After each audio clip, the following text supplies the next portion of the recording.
திருவடிகளே சரணம். ஆச்சாரியன் திருவடிகளே சரணம். ஸ்ரீமதே ராமானுஜாய நமஹ. ஸ்ரீமான் வெங்கடநாதார்ய கவிதார்க்கிக கேசரி வேதாந்தாச்சார்ய வரியோ மே சந்நிதத்தாம் சதா ஹிருதி. ஸ்ரீ விஷ்ணு சித்தகுல நந்தன கல்பவல்லி ஸ்ரீரங்கராஜ ஹரிச்சந்தன யோக திருஷ்யாம் சாக்ஷாத் க்ஷமாம் கருணயா கமலாபிவான்யாம் கோதாமனன்ய சரணம் சரணம் பிரபத்யே.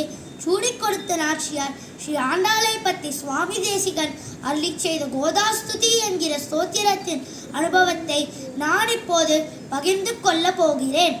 ஸ்ரீ ஆண்டாள் ஸ்ரீ வேதாந்த தேசிகன் அனுகிரகத்தாலே இந்த பாக்கியம் அடியேனுக்கு கிடைத்திருக்கிறது.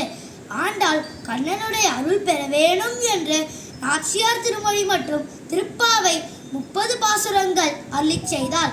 சீதா பிராட்டி ராமரையும் ருக்மிணி பிராட்டி கண்ணனையும் விபவ அவதாரத்திலே திருமணம் செய்து கொண்டார். பூமி பிராட்டி அர்ச்சாவதாரத்திலே பகவானை திருமணம் செய்து கொண்டார்.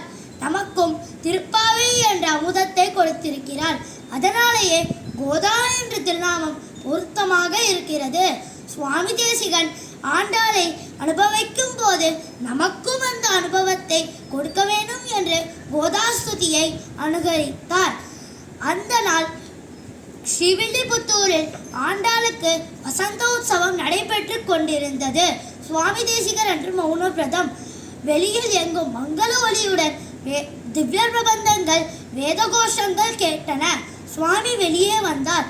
தம் வீட்டு வாசலில் சத்ர சாமர பிரபந்த வேதகோஷங்களுடன் ஆண்டாள் நிற்கிறாள்.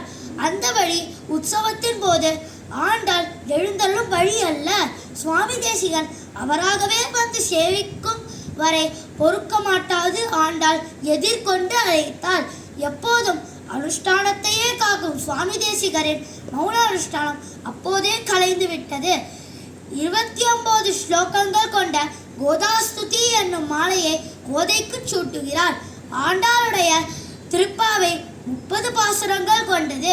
அதனாலேயே ஒரு பாசுரம் குறைத்து 29 ஸ்லோகங்கள் அருளி செய்தார். இந்த ஸ்லோகத்தில் சுவாமி ஸ்ரீ என்ற விசேஷமாக ஆரம்பித்துள்ளார்.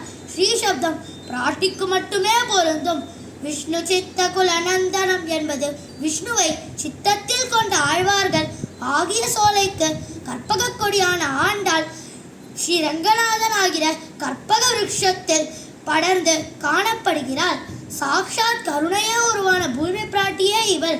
ஆண்டாள் வையத்து வாழ்வீர்கள் என்று எம்பெருமானை அடைய வேண்டும் என்று அனைவருக்கும் உபதேசித்தார்.